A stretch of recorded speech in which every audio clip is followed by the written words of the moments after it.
So this is part two to the Diane Shields case that actually ties into the Mary Little case from a few videos back. May 20th, 1967, 22-year-old Diane Shields is found stuffed in the trunk of her own car.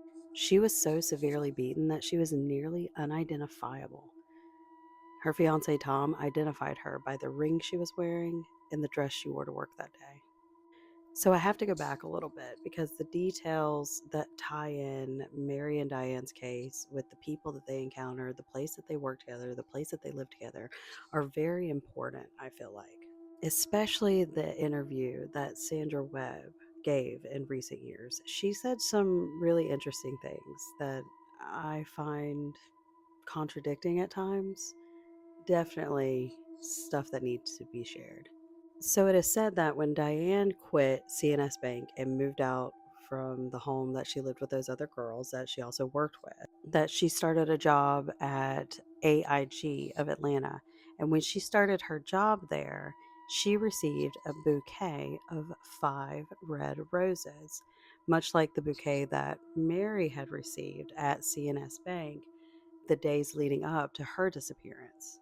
In a recent interview that Sandra Webb gave, she claims that she also received a bouquet of 5 red roses.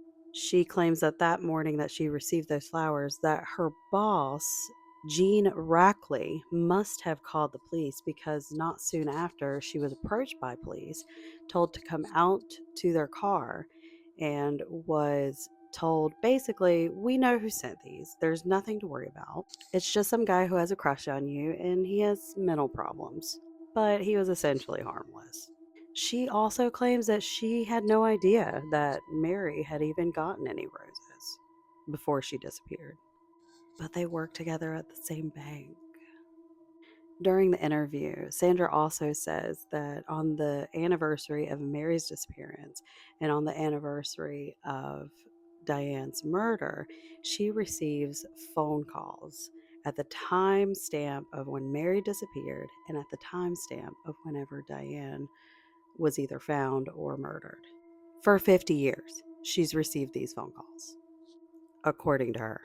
Okay, so after Diane is found, 2 of her roommates contact an Agent Ponder.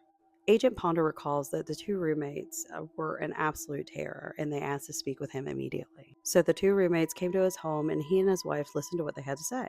He says, quote, they were scared to death. They were especially leery of one of their coworkers, although they couldn't tell me why she would want to harm them. Agent Ponder, for some reason, also recommended that the FBI